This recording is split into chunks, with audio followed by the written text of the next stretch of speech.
Okay, we left off where Jay Barry was going to go down into the bottoms and see if he could find Sally Gooden the cow. I didn't know it at this time, but about an hour later, I wasn't so sure that I was in Africa, the deepest part of Africa. Sally Gooden was the one thing we had around our farm that I thought was hardly worth putting up with. I always figured that she was a twin sister to the cow that had jumped over the moon. She could stand flat-footed and jump out of a well. It seemed as if I spent about half my time looking for her, and I figured my time was very valuable. We kept a bell on the jumping old thing, but that didn't do any good. Every time she heard me coming, she would get behind a bush and stand as still as a fence post. Sometimes I swore that she held that bell in her mouth just to keep me from hearing it. I don't think I ever could have found her if it hadn't been for Rowdy. He could sniff her out every time. Right after breakfast, I called Rowdy and we lit out for the bottoms to look for the Lee family's milk supplier. It didn't take Rowdy long to sniff out Sally Gooden. She was down by an old slough that emptied into the river. It was cool and shady along the banks of the slough, and there was plenty of green grass. She was just standing there under a big sycamore, chewing her cud, and looking as innocent as the day she was born. I was just about to warm her up with a switch when an idea popped into my mind. Looking at Rowdy, I said, "It's a cinch she's not going anywhere. Her milk bag is so full now she'll have to walk spraddle-legged. Let's leave her alone for a while and let's do some looking around." Rowdy's long, skinny tail started fanning the air. He whined and licked my hand. That was his way of saying, "If you want to do a little looking around, pal, it's all right with me." Now, if there ever was a place that needed looking into, it was the Cherokee Bottoms. A jillion little game trails twisted their way through jungles of wild cane and matted masses of elder. Like the crawl of a black snake, they wound their way beneath tall white sycamores, black gums, birches, and box elders. Every chance I had, I was down in those bottoms and was doing a pretty good job of leaving my barefoot tracks in the dust of each trail and of carving my initials in the smooth white bark of every sycamore tree. In the cool silence of those Cherokee Bottoms, I could find all the wonders of a storybook world. Sometimes I was Daniel Boone. Then there would be spells of Davy Crockett, Kit Carson, the last of the Mohicans, and Tarzan of the Apes. My favorite hero was Daniel Boone. With hawk feathers sticking in the top of my old straw hat, and with my face painted with pokeberry juice, till I'm sure that it would have scared a hoot owl to death, I laid 10,000 Indians to rest in that sycamore heaven. Old Rowdy was always there, and he was always in the lead, ever alert for any danger that might lie in my way. He could send a diamondback rattler or a copperhead long before I saw it, and he'd let me know that it was there. If there were any wild hogs around, he could scare the daylights out of them with his deep voice. Sometimes old Rowdy would hop up on a sycamore log, raise his head held high in the air, and bawl. I was always smiling when he did that because I knew what he was doing. That was his way of telling every living thing in those Cherokee Bottoms to look out for a mighty hunter and a blue-tick hound were on the prowl. I loved every bone in old Rowdy's body, but what I liked most about him was the way he could understand me. Sometimes I figured that he could understand me even better than grown folks could. At least he would never say no to anything I suggested. We were following a little game trail deep in the heart of the bottoms when all at once Rowdy stopped and raised his head in the air. Standing as rigid as a black locust stump and with his long ears fanned out, he started sniffing the air. I could tell by Rowdy's actions that he had scented something, but was having trouble locating it. Just then, a warm summer breeze whispered down from the hills and fanned its way through the tall timbered bottoms. That was all it took for the sniffing of old Rowdy to zero in. "What is it, boy?" I whispered. Rowdy looked at me and whined. "Go get it, boy," I said in a low voice. With no more noise than the shadow of a winging hawk, Rowdy turned and padded from the sight in the folding green. Standing as still as the sycamores around me, I waited and listened. I didn't have to wait long. The bell-like tones of my old dog's voice jarred the silence around me. He was bawling treed, and his deep voice was telling me and the whole wide world that he had something up that tree. To let Rowdy know that I was coming, I reared back and whooped as loud as I could. Woo-wee! Tell it to him, boy. Sing him a hound dog song. Ducking my head and running as fast as my legs could carry me, I started boring my way through the underbrush. Rowdy had something treed in a huge bur oak that was a solid mass of green. As I walked along the big tree, I peered into the dark foliage. I said, "What is it, boy? A squirrel?" Not being able to see anything, I backed off to one side, picked up a stick, and threw it up into the branches. From a shadow close to the trunk of the big tree, something moved out on a limb. I couldn't see what it was until it walked into an opening. At first, I thought my eyes were playing tricks on me. I just couldn't believe what I was seeing. It was a monkey. An honest-to-goodness live monkey. I was so surprised I couldn't move or say a word. All I could do was stand there with my eyes bugging out and stare at it. The monkey was staring at me too. He just sat there on a limb, boring holes through me with his bright little eyes. Then he opened his mouth like he was going to scream his head off, but he didn't make a sound. All he did was show me a mouthful of needle-sharp teeth. He looked so cute and funny, I couldn't help but laughing out loud. Rowdy had seen the monkey too and was having a hound dog fit. He was trying his best to run right up the trunk of the bur oak tree, and all the time his deep voice was telling that monkey it was the end of the road.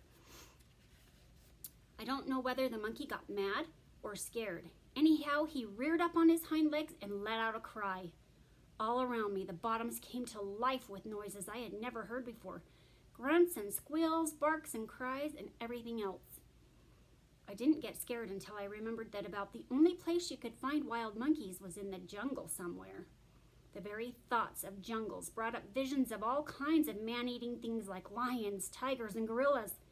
Then I really got scared. My old heart started turning somersaults, and something that felt like a 1,000-legged centipede jiggled its way up my spine.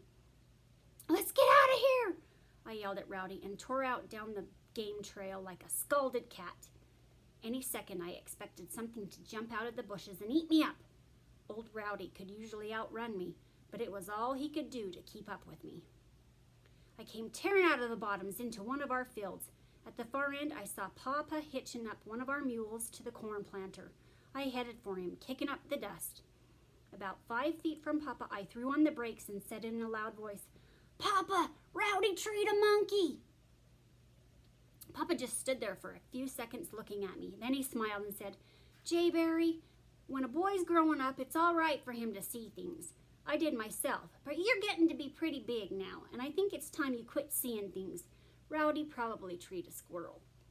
"No, Papa, he didn't," I almost shouted. "It wasn't a squirrel, it was a monkey, an honest-to-goodness live monkey. I saw it plain as day." Looking at me kind of hard, Papa said, "Now, hold on just a minute. I can't remember that you've ever seen a monkey before." "I haven't seen a live one, Papa," I said, "but I have seen pictures of them. You remember that little thing Grandma gave me a long time ago? That little thing that had 3 monkeys on it who couldn't see anything or hear anything or say anything? Well, that thing that Rowdy treed looked just like they did. I'm sure it was a monkey, all right." I guess Papas have a way of knowing when boys are telling the truth. Papa frowned and looked off towards the bottoms. "Maybe you did see a monkey," he said, "but it's sure hard to believe. I've never heard of any monkeys being around here." "Well, there's one here now, Papa," I said. "He's right down there in the bottom, sitting on a bur oak limb, big as you please." Papa didn't even act as if he heard what I had said. He just stood there with a thoughtful look on his face, staring off toward the bottoms. After what seemed like an hour to me, he chuckled and said, "Why, that explains it." "Sure, that's it. It has to be." "What explains what, Papa?" I asked. "That monkey," Papa said, still chuckling. "You know all those rich people that come up here in the summer to fish on the river? Well, the way I see it, one of them had a pet monkey and it got away from him." I was just about to go along with what Papa had said when I remembered all those strange noises I had heard. "Papa," I said, "I believe there was something else down there. I heard a lot of different noises. Do you reckon it could have been more monkeys?" Ah, Papa said, turning to pour seed corn into the hopper of the planter. You probably got scared and just thought you heard something. Besides, if there were monkeys all over the country, I couldn't do anything about it. I have to get this corn planted. We can do without monkeys, but we can't do without bread corn. I was aching all over to have Papa go with me to look for the monkey, but I knew it wouldn't do any good to ask him. He thought so much of that little old farm of ours, he wouldn't have stopped working to watch a herd of elephants march down the road. Just as Papa was putting the check lines over his shoulder, he said, "Oh, by the way, did you find Sally Gooden?" "Yes, sir," I said. "She's down by that old slough. I guess when I saw the monkey, I got so excited I forgot all about her. I'm sorry, I'll go get her." Papa smiled and said, "No, now that I know where she is, I'll look after her. Your mother needs some things from the store, and I think she has a little job she wants you to do." "Yes, sir," I said, and started at a trot for the house. I didn't have the least bit of trouble getting Mama to believe in my monkey. She already believed that the bottoms were full of things that would gobble me up. "Monkey?" Mama said, looking all worried. "I don't doubt it. There could be anything down in those bottoms. Monkey? Why, I never heard of anything like it. I don't know. I just don't know." I saw right away that if I didn't say something to ease Mama's mind, she was liable to start laying down the law about my going to the bottoms. "Oh, now, Mama," I said, "I can't see why you have to get all worked up like that just because I saw a monkey. Papa said it was probably a pet that belonged to a fisherman, and it got away from him." "Jay Barry," Mama said, "your father doesn't know everything, but I hope he's right. I certainly do. All we need around here now are some lions and tigers and a few more wild things. We may as well be living in the jungle. I wish more people would move into the country. It's not safe the way it is. It's too wild and untamed." To get Mama's mind off all those wild things, I changed the subject. "Papa said you wanted me to go to the store." I said. "I do," Mama said, "but I expect I'd better get a piece of paper and write down the things I want. With that monkey running around in your head, you'd probably forget half the things I need." I waited while Mama got a pencil and paper and made a list of the things she needed. Cramming the list down in one of my overall pockets, she said, "Now you hurry back from that store. I intend to set some hens today, and I need you to put some fresh straw in the nests." "I will, Mama," I said, and bolted for the door. Chapter 2. It was about 3 miles to the store, and I nearly ran Rowdy's legs off getting there. I was pretty sure that when I told my grandpa about the monkey, he'd know what to do about it. My grandpa was one of those slow-moving, boy-loving kind of grandpas. We had been pals for as long as I could remember. He'd do anything he could for me, and I'd do anything I could for him. If you were looking at the outside of my grandpa, you wouldn't see very much. He was just about as big around the middle as he was tall. He didn't have much hair either, just a little around the edges, and it was gray and stiff as a wild hog's whiskers. He wore glasses, chewed star tobacco, and needed a shave about 360 days a year. It was the inside of my grandpa that really counted. He had a heart as big as a number 4 wash tub, and inside that wrinkled old hide of his was enough boy understanding for all the boys in the world. On entering the store, I saw Grandpa over behind the counter, setting canned goods on a shelf. He didn't hear me when I came in. Of course, I was barefooted, and I didn't make any more noise than a lizard walking on a rail fence. I eased right up behind him and said in a voice much too loud, "Grandpa Rowdy treat a monkey!" I saw my old grandpa flinch, just about like I always did when a wasp dabbed his fiery little dagger in me. He took his time about turning around. Ducking his head, he looked at me over his glasses. Then he looked at Rowdy. Rowdy was just sitting there on his rear, looking at Grandpa. His long ears were sticking straight up, and his tongue was hanging out about a foot. Grandpa must have liked what he saw. He grinned a little and said, "Now let's do that all over again. Only this time, don't talk so loud." "You mean you want me to go back outside, Grandpa, and come in again, just like I did?" I asked. No, Grandpa said, waving his hand. "You don't have to go back outside. Just say that all over again." "Oh," I said. I swallowed a couple of times and tried hard to control my voice. Rowdy treed a monkey. Grandpa nodded his head and said, "Mm-hmm. That's what I thought you said. I wanted to be sure, though. Are you sure it was a monkey?" "Sure as I need a haircut, Grandpa," I said. "It was a monkey, all right. It had a skinny tail, 4 long legs, a baby-looking face, and hair all over it. Papa thinks it was a pet monkey that belonged to a fisherman, and it got away from him." Grandpa thought a second, then shaking his head, he said, "Nope, I don't think it belonged to a fisherman. Is one monkey all rowdy-treed?" "That's all I saw, Grandpa," I said. "But I believe there was something else around there. I heard a lot of noises." Grandpa's bushy eyebrows jumped straight up. "Noises?" he asked. "What kind of noises?" "I don't know what kind of noises they were, Grandpa," I said. "I've heard all kinds of noises in the bottoms, and I usually know what's making them. But I've never heard anything like that before. It sounded like cries and squeals, barks and grunts, and everything else. It scared me into a running fit." Grandpa got all excited. He took off his glasses, and I saw a twinkle in his friendly old eyes. Then, very seriously, he said, "I'm pretty sure those noises you heard were more monkeys. It sure sounds like it. From what I understand, there were probably about 30 of them." My eyes got as big as bur oak acorns. 30? I exclaimed. "Boy, that's a lot of monkeys, Grandpa. Are you sure?" "I can't be positive," Grandpa said, "but I'd be willing to bet my last bucket of sorghum molasses on it." "Grandpa, do you know something about those monkeys?" I asked. Rearing back and looking as important as Rowdy did when he had treed something, Grandpa said, "Sure, I know something about those monkeys. That's what grandpas are for, isn't it? To know things for boys?" I grinned and said, "Yes, sir, I guess so." Didn't surprise me too much to find out that my grandpa knew something about the monkeys. I was firmly convinced that he was the smartest man in those Ozark Hills anyhow. He knew a little bit about everything. He knew where all the best fishing holes were and the right kind of bait to use. He knew the best places to hunt and the right time to go hunting. It did seem, though, that all the good things my grandpa knew about were things that I liked. Pointing to the counter, Grandpa said, "Sit down and I'll tell you about it. Believe me, this monkey business is a good thing. It's a real good thing for you." "Good for me," I said as I climbed up on the counter. "What's good about it, Grandpa?"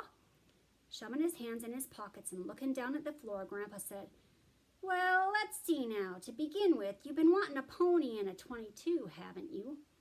"I sure have," I said. "I've been wanting a pony and a 22 ever since the day I was born. Every boy in the hills has a pony and a gun but me. But things like that cost so much money, it doesn't look like I'll ever have them."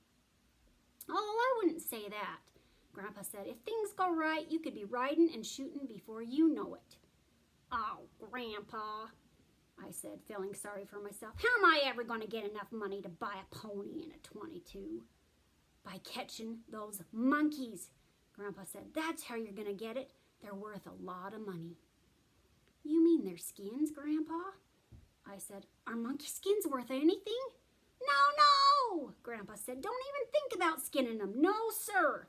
That's the last thing in the world you want to do. They'll have to be taken alive and not harmed in any way." "Taken alive?" I said. "Why, Grandpa, how in the world am I going to do that? I don't know anything about catching monkeys. I've caught coons and possums and skunks and everything else, but not monkeys." Sticking out his chin, Grandpa said, "Well, I'm no expert monkey catcher either, but we're going to catch them just the same. There's a big reward being offered for those monkeys." When I heard Grandpa mention a reward, I flew completely out of gear. "Reward?" I said, jumping down from the counter. "How much is it?" "Now, wait a minute," Grandpa said, holding up his hand, "and don't rush me." He paused before going on. "About a week ago, 2 men stopped here at the store," he said. "Those fellas belonged to a circus train that was wrecked over on the railroad. From what they told me, it must have been a pretty bad wreck. One of the cars jumped the track and busted wide open. There were some valuable monkeys in that car, and a lot of them got away." Grandpa caught his breath and said, "A few of the little fellas were killed in the wreck, but not many. The ones that lived were scared to death, and they took off through the hills. Now that circus was just coming out of winter quarters and had a pretty tight schedule laid out for the season. They didn't have much time between stops, but the crew did manage to lay over for a few days. They caught all but about 30 of the monkeys, and I'm pretty sure those were the ones you and Rowdy ran into.